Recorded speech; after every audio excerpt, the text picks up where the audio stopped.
Hello दोस्तों, आप सभी कैसे हैं। उम्मीद करता हूँ आप सभी बहुत ही अच्छे होंगे। आज की इस वीडियो में हम पढ़ने वाले हैं क्लास 10th मैथ का जो हमारा तीसरा नंबर चैप्टर है, दो चार वाले रैखिक समीकरण, उसका प्रश्नावली नंबर 3.3 का इस वीडियो में हम उदाहरण संख्या 7वां, उसके बाद 8वां और 9वां करेंगे। उसके बाद यह जब हमारा हो जाएगा उदाहरण संख्या 7वां, 8वां और 9वां, तो इसके अगले वाले वीडियो में हम प्रश्नावली नंबर 3.3 का प्रश्न से हम चालू करेंगे। तो सबसे पहले ये हम उदाहरण पहले कर लेते हैं, उसके बाद हम सवाल करेंगे। तो ये हमारा 7वां नंबर प्रश्न कर रहा है, प्रतिस्थापन विधि द्वारा निम्न रैखिक समीकरण युग्म को हल कीजिए। हमें ये दो समीकरण दे दिए गया है और हमें इस समीकरण को प्रतिस्थापन विधि से हल करना है। तो हम प्रतिस्थापन विधि से हल करेंगे। इसके पिछले वाले प्रश्नावली नंबर 3.2 में हमने ग्राफी विधि से हल करना सीख लिया था। अब हम प्रतिस्थापन विधि से हल करना सीखेंगे। तो हमें प्रतिस्थापन विधि को क्यों जरूरत पड़ी, क्यों हमें प्रतिस्थापन विधि से, हम तो ग्राफी विधि से आसानी से हल कर लेते थे, परंतु हमें प्रतिस्थापन विधि की क्यों जरूरत पड़ी। तो क्योंकि यदि x का मान हमें 29.27 दे दे,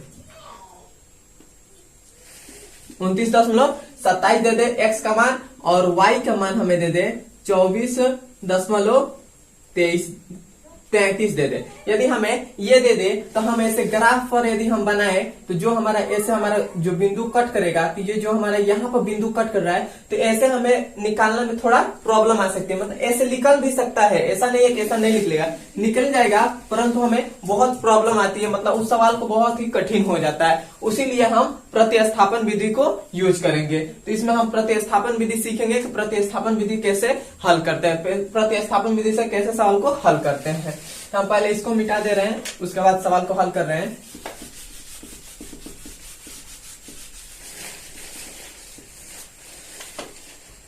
अभी देखिए, ये जो हमारा सवाल है, इसको हम प्रतिस्थापन विधि से कैसे हल करेंगे। हम सबसे पहले क्या करते हैं, हमें दोनों समीकरण में से, ये दो हमारा समीकरण है, इसमें से हम किसी भी x का पहले मान निकालते हैं। तो हम x का कैसे मान निकालेंगे, तो हम क्या करेंगे, x का मतलब इन दोनों समीकरण में से किसका x का मान निकाले, किसमें से, पहले में से या दूसरे में से, किसमें से हम x का मान निकाले।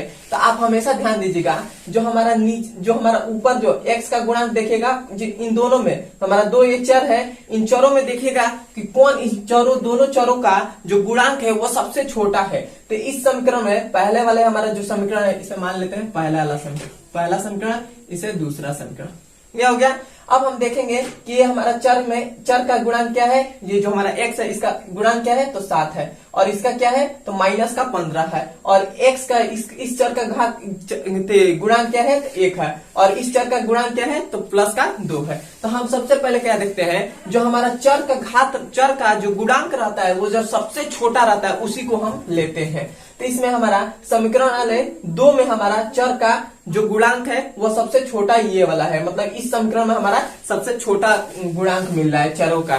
तो हम क्या करेंगे, इसी समीकरण 2 से हम x का मान निकालेंगे। तो x का हम मान कैसे निकालेंगे, तो यहाँ हम लिख दे रहे हैं हल। समीकरण x का मान कैसे निकालेंगे, इधर x है, इधर प्लस का 2y है, तो इस प्लस के 2y को हम इधर भेज देंगे, बराबर के इधर भेजेंगे। तो जब हमारा बराबर के इधर जाएगा तो क्या जाएगा, माइनस हो जाएगा। इधर प्लस में है तो बराबर किधर जाएगा, प्लस में हो जाएगा, माइनस में हो जाएगा। तो हो जाएगा x बराबर क्या हो जाएगा 3 और माइनस का 2y हो जाएगा। इतना हो गया, इसे मान लेंगे समीकरण नंबर 3। इतना हो गया। अब हम क्या करेंगे, अब हमारा ये जो हमारा नया समीकरण बना है, ये अब हम क्या करेंगे, इसका मान समीकरण ये जो 3 है, इसका मान समीकरण 1 में रखेंगे। तो यहां पर हम लिखेंगे समीकरण 1 में x का मान रखने पर अब हम क्या करेंगे, समीकरण जो हमारा 1 है उसमें हम इस x का मान रख देंगे। तो जब हमारा यहाँ पे देखिए, तो समीकरण x हमारा क्या है, x का मान कितना है 3 माइनस 2y। तो यहाँ पर हम x के जगह पर 3 माइनस 2y रख देंगे, बस और कुछ नहीं करेंगे। तो यहाँ पर हो जाएगा 7 है तो 7, और यहाँ पर हो जाएगा x के जगह पर हमें क्या रखना है, इसको रखना है। तो ये हो जाएगा 3 माइनस 2y कितना हो गया, और इधर हो जाएगा माइनस, ये 15 है तो ये हो जाएगा 15 और y और ये हो जाएगा 2 हो जाएगा। इतना हो गया। अब हम क्या करेंगे, इस 7 का इन दोनों में गुणा करेंगे तो 7 त्रिका कितना हो जाता है, 21 हो जाता है। तो ये हो गया 21, माइनस है तो माइनस हो जाएगा, 7 दूना 14 हो जाएगा, और y है तो y हो जाएगा। यहाँ पे फिर से माइनस, माइनस का 15y है तो 15y हो जाएगा, और बराबर में हो जाएगा 2। अब यहाँ पे देखिए ये इससे हमारा जो 21 है, 21 को हम क्या करेंगे, इस बराबर के इधर लाएंगे और हम इन दोनों को जोड़ देंगे। तो यहाँ पे देखिए माइनस का 14 है, माइनस का 14y है, इधर 15 का माइनस का 15y है, तो ये हमारे पास कितना हो जाएगा, माइनस का 29y हो जाएगा। इतना हो गया। अब हम यहाँ पर बराबर के चिन्ह देंगे, ये 2 है तो 2 हो गया। अब हम क्या करें, 21 को इधर लाए हैं, बराबर के इधर लाए हैं, तो इधर प्लस में है तो इधर क्या हो जाएगा, माइनस में हो जाएगा, तो माइनस का हो जाएगा 21 हो गया। इतना हो गया। अब हम क्या करेंगे, ये इधर से या तो इधर माइनस का 29 हो जाएगा, 29y, और यहाँ पे हो जाएगा, इस देखिए माइनस के 21 में से जब 2 घटा देंगे तो हमारे पास क्या आ जाएगा, माइनस का 19 आ जाएगा। इतना हो गया। अब यहाँ पे देखिए माइनस से माइनस कट गया तो ये बचा 29y बराबर क्या बचा, 19। अब हम इस 29 को भी इधर लेंगे तो इधर हमारा गुणा में है तो इधर आएगा तो क्या हो जाएगा, भाग में हो जाएगा। तो ये हो जाएगा y बराबर क्या हो जाएगा, 19/29। ये हो गया। अब हमारा y का मान निकल गया, तब हम क्या करेंगे, अब हम x का मान फिर से निकालेंगे, इस x का मान। तब हम क्या करते हैं, ये जो हमारा y का मान जो निकला है वो हमेशा किस समीकरण में रखते हैं, हम समीकरण जो नया बनाए हैं वो उस समीकरण में रख देंगे। उस समीकरण हमने नया समीकरण क्या बनाया था, ये 3 वाला समीकरण बनाया था। ऐसा नहीं है कि हम इन दोनों में भी रख सकते हैं, इन दोनों में भी रख सकते हैं, उससे भी हमारा आंसर वही आएगा। परंतु हम यदि हम समीकरण जो बनाए हैं उसमें रखते हैं तो और हमारा सवाल जो है वो आसान हो जाता है। तब हम क्या करेंगे, यहाँ पर y का मान समीकरण 3 में रखने पर, यहाँ पर हम लिखेंगे समीकरण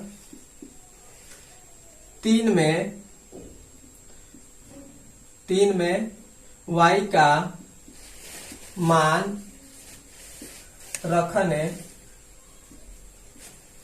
पर। अब हम समीकरण 3 में y का मान रखेंगे तो हमारा समीकरण 3 क्या है, तो वो है x बराबर है 3 - 2, और y की जगह पर हमें क्या रखना है, y की जगह पर 19/29 यहाँ पर रख देंगे हम, यहाँ पर गुणा का चिन्ह दे दें, 19/29। ये हो गया। इतना बात आपको क्लियर है, बस हमने कुछ भी नहीं किया है, बस यहाँ पर मान हमने रख दिया है समीकरण 3 में। अब ये हमारा हो जाएगा x बराबर क्या हो जाएगा, अब ये तो हमारा 3 है तो 3 हो जाएगा माइनस, अब हम 19 का 2 में गुणा करेंगे तो कितना हो जाएगा, 19 दूना 38 हो जाएगा, तो 38 हो गया, और बट्टा में 29 है तो ये हो जाएगा 29। इतना हो गया। अब हम 29 का लसा ले लेंगे, एलसीएम ले लेंगे, लसा एलसीएम हो जाएगा हमारा 29, एलसीएम हो जाएगा। अब 29 का पढ़ा 3 में करेंगे तो 3 9 27 का 7, 2 हासिल, 3 दूना 6 और 2 कितना हो जाएगा, 8 हो जाएगा, तो 87 हो गया। 87 हो गया, माइनस है तो माइनस हो जाएगा, 29 से 29 कट गया तो ये कितना बचा, 38 बचा, 38 हो गया। अब हम फिर से क्या करेंगे, इधर हो जाएगा x बराबर क्या हो जाएगा, अब हम 17 में से 18 को घटाएंगे, यहाँ पर कुछ भी नहीं, यहाँ पर 7 है, यहाँ पर 8 है, तो ये 7 में से 8 नहीं घटेगा तो एक इसमें हासिल है, तो ये हो गया 17। 17 में से 8 हम घटाएंगे तो हमारे पास कितना बचेगा, 9 बच गया। यहाँ पर 7 है, यहाँ पर 3 है, तो 7 में से 3 घटाएंगे तो हमारे पास कितना बचेगा, 4 बचेगा, और नीचे 29 है तो 29 हो जाएगा। इतना हो गया। तब हमारा x का भी मान निकल गया और y का भी मान निकल गया, और यही हमारा आंसर हो जाएगा।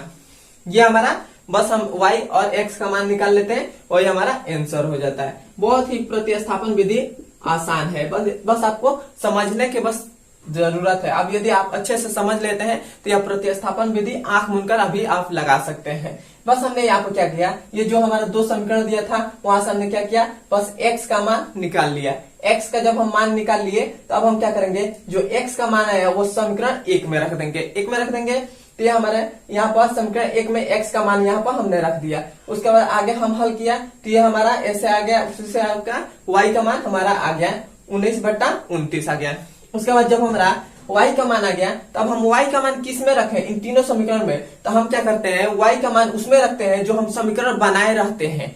जो हमारा समीकरण बनाए रहते हैं उसमें हम y का मान रखते हैं। क्यों y का मान रखते हैं? यदि हम उसमें रख दें जो बनाए हैं तो हमारा सवाल जो है वह आसान हो जाता है। यदि इसमें हम रख देते हैं समीकरण एक में तो थोड़ा और कैलकुलेशन करना हमारा लिए कठिन हो जाता है। दो में भी रख देते तो उसमें थोड़ा कैलकुलेशन करना कठिन हो जाता है और कुछ नहीं होता, मतलब वो x वैसे भी x का मान निकल जाता है, परंतु हम इस वाले में रखते हैं क्योंकि हमारा कैलकुलेशन आसान हो जाए। तो हमने क्या किया, y का मान समीकरण 3 में रख दिया। तो यहाँ पे देखिए y का मान हमने समीकरण 3 में रख दिया, फिर से यहाँ तक किया तो हमारा x का मान आ गया। बस हमने यही किया, ये हमारा आंसर हो जाएगा।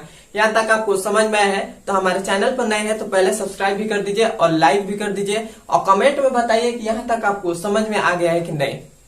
यदि आ गया है तो आप हमारा चैनल कमेंट में बताइए कि हाँ आ गया है, नहीं आया है तो वो भी बताइए। अब हम चलते हैं इसके 8वें नंबर सवाल पर, उदाहरण संख्या 8वां। यह हमारे पास उदाहरण नंबर 8वां है सवाल। यह सवाल हमने शायद प्रश्नावली नंबर 3.1 की 2 में हमने यह सवाल हल किया था।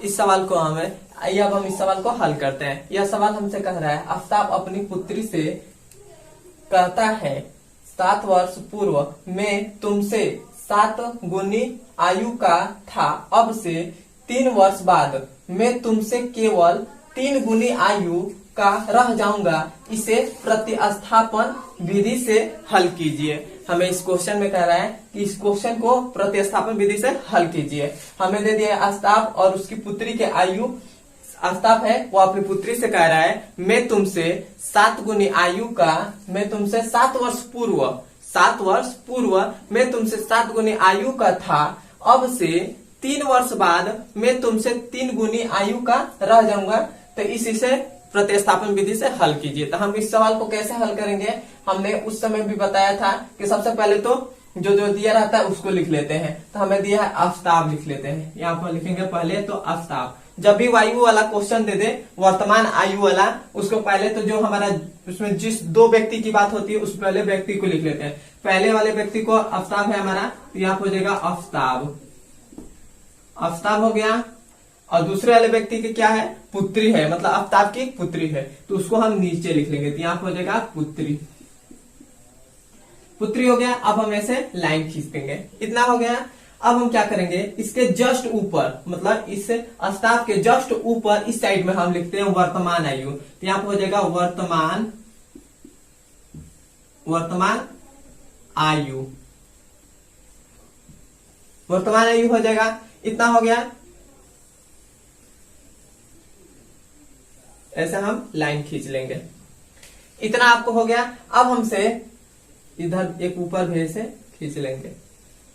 इतना हो गया। हम बस केवल अपने आप से हमने बस यहाँ पे लिख दिया, जो 2 व्यक्ति की बात हो रही थी, पहली तो आफ्ताब था, दूसरी उसकी पुत्री थी। इतना हो गया। उसके बाद लिख दिए वर्तमान आयु। ऐसा इतना तो आप कर ही सकते हैं। तो हमने लिख दिया ऐसे आफ्ताब, उसकी पुत्री और उसके बाद वर्तमान आयु, इतना लिख लिए। अब हम क्या करेंगे, अब जो हमें क्वेश्चन में दिया रहता है उसको लिखते हैं। तो इसमें 2 चीज की बात हो रही है, एक तो हो रही है 7 वर्ष पूर्व और दूसरी बात हो रही है 3 वर्ष पूर्व। तो यहाँ पर हम लिख लेंगे 7 वर्ष पूर्व एक ये बात हो गई। और दूसरी बात क्या हो रही है, 3 वर्ष बाद। तो यहाँ पर लिख देंगे 3 वर्ष बाद।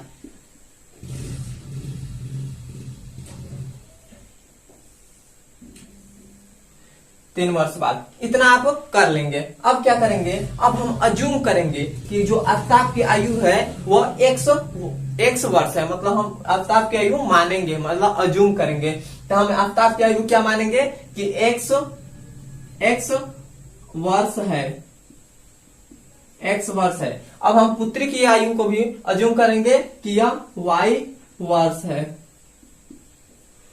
है। इतना आप कर लेंगे। अब हम क्वेश्चन पढ़कर इसको हल करेंगे। अब हमसे कह रहा है कि आफ्ताब अपनी पुत्री से कहता है 7 वर्ष पूर्व मैं तुमसे 7 गुने आयु का था, मतलब हमसे कह रहा है कि मैं ऐसे 7 वर्ष पूर्व, मतलब मैं आज 7 साल का हूँ, नहीं 7 साल का तो नहीं हूँ, मैं आज 17 साल का हूँ, 17 साल का हूँ। आज से पहले मैं 7 साल पहले कितना वर्ष का था, तो मैं 10 साल का था, क्योंकि हमें 17 साल में से पहले, मतलब पूर्व का मतलब होता है पहले जो बीत गया है उसे कहते हैं पूर्व। तो 17 में से जब हम 7 को घटा देंगे तो हमारे पास कितना आ जाएगा, 10 आ जाएगा। तो उसी प्रकार ये है, तो हमारा आफ्ताब की आयु कितनी वर्ष है, तो x वर्ष है।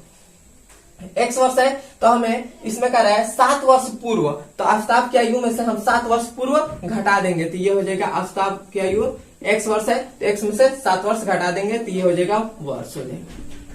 इतना हो गया। अब हमें कह रहा है 7 वर्ष पूर्व मैं तुमसे 7 गुनी आयु का रह जाऊंगा, मतलब इसी प्रकार पुत्री की भी आयु का है, तो पुत्री की हमारी आयु कितनी है, y वर्ष है, तो y वर्ष हो जाएगा और माइनस है इसमें भी 7 से घटा देंगे, इतना हो जाएगा, इतना वर्ष हो जाएगा। इतना हो गया। अब हम क्या करेंगे, अब हम उसे इसमें भी करेंगे। उसके बाद कह रहा है अब से 3 वर्ष बाद, मतलब मैं आज 17 साल का हूं तो 3 साल बाद कितने वर्ष का हो जाएगा, तो 17 में हम 3 जोड़ देंगे तो हमारे पास कितना आ जाएगा, 20 साल का हो जाएगा। तो उसी प्रकार x आफ्ताब की आयु x वर्ष है तो 3 साल बाद कितना वर्ष हो जाएगा, तो x प्लस 3 वर्ष हो जाएगा, 3 वर्ष हो जाएगा। उसी प्रकार पुत्री में भी करेंगे, तो पुत्री की आयु y वर्ष है तो y प्लस 3 वर्ष हो जाएगा, 3 वर्ष हो जाएगा। अब हमने केवल क्वेश्चन पढ़कर हल किया है। अब हम क्या करेंगे, अब हमसे कह रहा है 7 वर्ष पूर्व मैं तुमसे, यहाँ पे देखिए आफ्ताब है, आफ्ताब अपनी पुत्री से कह रहा है 7 वर्ष पूर्व, तो आफ्ताब की आयु कितनी वर्ष है, तो x माइनस 7 वर्ष है, और पुत्री से कह रहा है तो पुत्री का वर्तमान आयु कितनी है, तो वो है x माइनस 7 वर्ष। इतना हो गया। अब हमसे कह रहा है 7 वर्ष पूर्व मैं तुमसे 7 गुनी आयु का था, तो इसमें हम क्या करेंगे, पुत्री वाले में 7 से हम गुणा कर देंगे। इतना हो गया। अब हम इसको देखेंगे, पहले इस वाले में बात किया था, अब हम इसको देखेंगे 3 वर्ष बाद, तो आफ्ताब की आयु कितनी है, तो यह है x प्लस 3 और पुत्री की आयु कितनी है, y प्लस 3 है। यह कह रहा है 3 वर्ष बाद मैं तुमसे केवल 3 गुनी का रह जाऊंगा, तो इसमें हम क्या करेंगे, 3 से गुणा कर देंगे। इतना हो गया। अब हम समीकरण बना लेंगे। अब हम क्या करेंगे, ये तो हमारा हो जाएगा x माइनस 7, इतना हो जाएगा। अब हम 7 का y में गुणा करेंगे तो ये हो जाएगा 7y हो जाएगा, इतना हो गया। अब माइनस 7 का 7 में गुणा करेंगे तो ये हो जाएगा 7 7 49 हो जाएगा, इतना हो गया। अब हम क्या करेंगे, अब हम इस 7 को इधर भेजेंगे तो ये हमारा हो जाएगा x बराबर क्या हो जाएगा 7y माइनस का 49। अब देखिए ये जो 7 है जो हमारा इधर आएगा, बराबर किधर आएगा, तो इधर माइनस में था तो इधर क्या हो जाएगा प्लस का 7 हो जाएगा, इतना हो गया। तो x का मान हमारे पास कितना आ जाएगा, ये हो जाएगा 7y और माइनस होगा क्योंकि बड़ा वाला साइन की जगह साइन वाले लेते हैं, बड़ा वाला अंक के आगे का जो साइन रहता है उसको लेते हैं, तो बड़ा वाला 49 है तो 49 के आगे वाला साइन माइनस लेंगे। अब हम क्या करेंगे, 49 में से 7 को घटा देंगे, तो 7 को घटाएंगे तो हमारे पास कितना बचेगा, 42 बचेगा, तो ये हो जाएगा 42। तो हमारे पास x का मान इतना आ गया। अब हम उसी प्रकार इसको भी हल करेंगे, तो ये हमारा हो जाएगा x प्लस 3 बराबर में 3 का y में गुणा करेंगे तो ये हो जाएगा 3y, और 3 का 3 में गुणा करेंगे 3 3 का 9 हो जाएगा। इस 3 को भी इधर भेजेंगे तो हो जाएगा x बराबर क्या हो जाएगा 3y प्लस का 9 और माइनस का 3 हो जाएगा। यहाँ माइनस का 3 कैसे आया, इधर 3 प्लस में था तो इधर आ गया तो क्या हो गया माइनस में हो गया। अब ये हो जाएगा x बराबर क्या हो जाएगा 3y और इधर हो जाएगा प्लस का 6 हो जाएगा। 9 में से 3 घटा देंगे तो 6 आ जाएगा। अब हमारे पास 2x का मान हमारे पास आ गया। 2 जब हमारा x का मान आ गया तब हम क्या करेंगे, अब हम इस समीकरण 1 को, समीकरण जो हमारा x जो हम इसे मान लेते हैं समीकरण नंबर 1, इसे मान लेते हैं समीकरण नंबर 2। तब हम क्या करेंगे, समीकरण 1 का मान समीकरण 2 में रख देंगे, मतलब x का मान समीकरण 2 में रख देंगे। तो यहाँ पर हम हल कर रहे हैं, यहाँ पर हम लिखेंगे समीकरण 1 में x, नहीं समीकरण 1 में नहीं, समीकरण 1 यहां पे लिखेगा समीकरण 1 की मान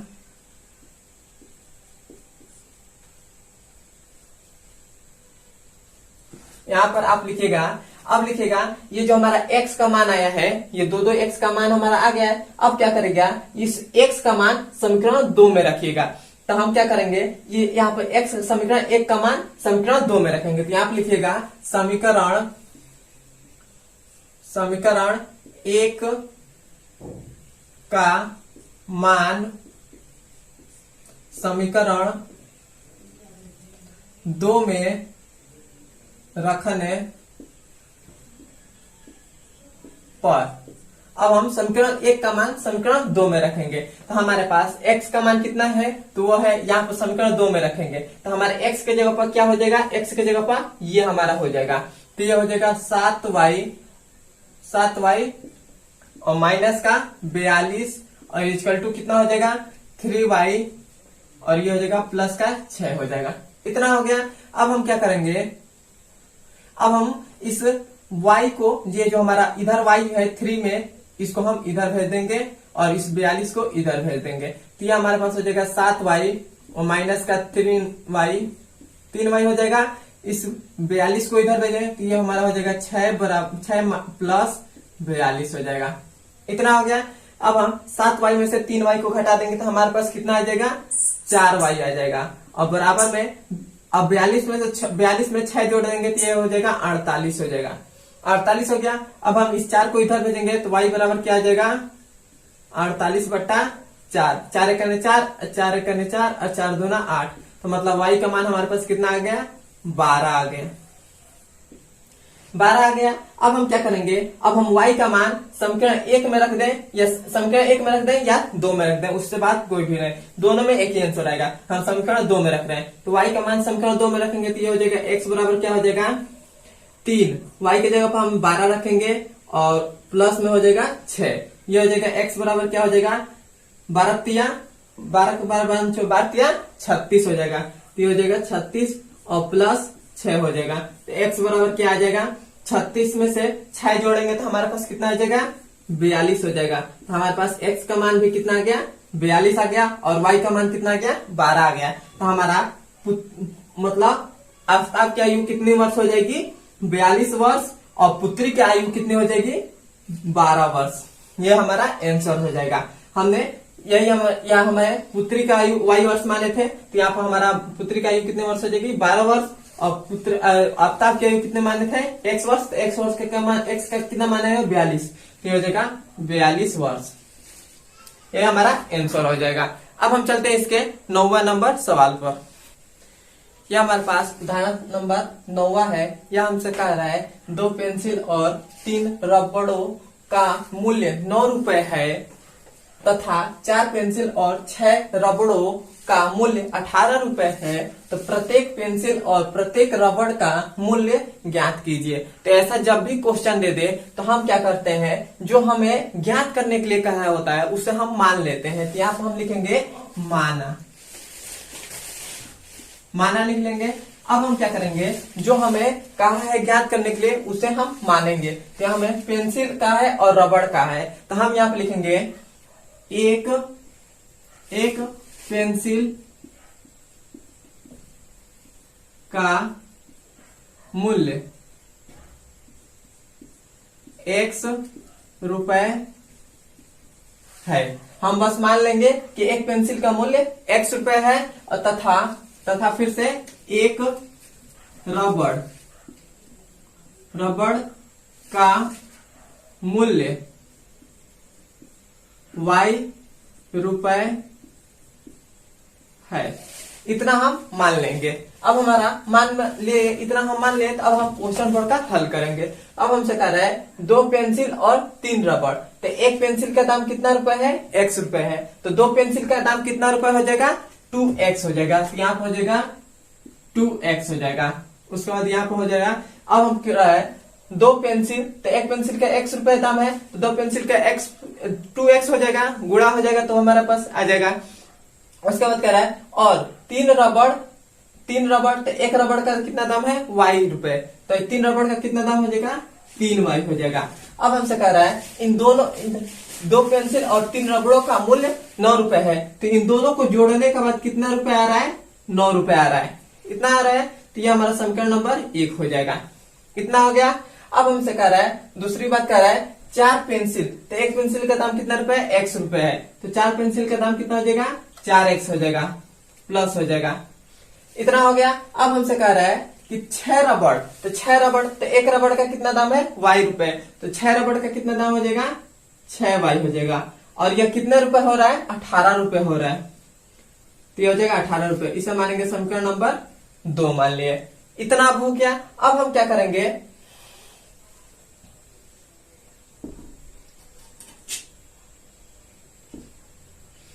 अब हम क्या करेंगे, अब हम ये हमारा समीकरण 1 मिल गया, ये समीकरण 2 मिल गया। अब हम यहाँ से क्या करेंगे, समीकरण या इन दोनों समीकरण में से हम x का मान निकालेंगे। तो हम पहले वाले समीकरण से ही निकालते हैं, क्योंकि हमारा पहले वाला जो इस चर का गुणांक है वो छोटा है, तो हमारा पहले वाले से निकालेंगे। तो इधर हमारा क्या करेंगे, इस हम 3y को इधर भेज देंगे बराबर के इधर, तो हो जाएगा 2x और यहाँ पे हो जाएगा 9 और इधर हो जाएगा माइनस का 3y। इतना हो गया। अब हम फिर से क्या करेंगे, इस y को भी इधर भेज देंगे, y को कर रहे हैं, इस 2 है, 2 को भी इधर भेज देंगे, तो 2 हमारा गुणा में है, तो इधर आएगा तो क्या हो जाएगा, भाग में हो जाएगा, तो हो जाएगा x बराबर क्या हो जाएगा 9 माइनस 3y और बटा में हो जाएगा 2 हो जाएगा। इतना हो गया। अब हमारे पास x का मान निकल गया, तब हमारे पास x का मान निकल गया, अब हम x का मान समीकरण 2 में रखेंगे। तो हम यहाँ पर रख रहे हैं x का मान समीकरण 2 में, समीकरण 2 में रखने पर अब हम x का मान समीकरण 2 में रखेंगे, तो ये हमारे पास कितना आ जाएगा 4 और x के जगह पर हमें क्या रखना है, इसको रखना है, तो ये हो जाएगा 9 माइनस 3y और बटा में हो जाएगा 2। इतना हो गया। उसके बाद क्या है, प्लस है, तो प्लस हो गया और 6y है, तो ये हो जाएगा 6y और इधर हो जाएगा 18 हो गया। इतना हो गया। अब हमारे पास 2 1 2 और 2 2 4, ये कट रहा है तो कटा देंगे, तो ये हमारे पास आ गया 2 और इधर हमारे पास आ गया 9 माइनस 3y और प्लस में हो जाएगा 6y और बराबर में हो जाएगा 18। इतना हो गया। अब हम इसका इसमें गुणा कर देंगे, तो 2 का 9 में गुणा करेंगे तो 18 हो जाएगा, माइनस फिर से 2 का 3 में गुणा करेंगे तो ये 6y हो जाएगा, यहाँ प्लस है प्लस हो जाएगा, 6y है तो 6y और बराबर में है 18, तो 18 हो जाएगा। अब यहाँ पे देखिए, यहाँ पर एक बात आपको ध्यान में दिया होगा कि इधर माइनस का 6y है, इधर यहाँ पर प्लस का 6y है, तो ये माइनस का 6y से प्लस का 6y तो कट ही जाएगा, तो 0 हो गया। तो इधर हमारे पास क्या बचा है, इधर बचा रहा है कि 18 बराबर में 18 बच रहा है। तब यहाँ पे देखिए, यहाँ पे हमारा y का मान नहीं आ रहा है, तो ऐसा हमारा कब समीकरण बनता है, जब हमारा समीकरण समपाती रेखा हो। जब समपाती रेखा मतलब एक दूसरे को, जैसे यह हमारा ग्राफ है, तो एक ही पर एक लाइन और हो जाए तो उसे हम कहते हैं समपाती रेखा है, तो उस समय हमारा y का मान नहीं निकलता है। तो यहाँ पर हम लिख देंगे समपाती रेखाएं है, यह हो जाएगा। और इसका अनेक हल हो सकते हैं, यह हमारा हो जाएगा, और यही हमारा 9वें का आंसर हो जाएगा। यहाँ तक आपको समझ में आया है तो वीडियो को लाइक और सब्सक्राइब और कमेंट में बताएं कि हाँ समझ में आ गया है, नहीं समझ में आए तो वो भी बताएं। अब हम मिलते हैं इसके अगले नंबर वीडियो में।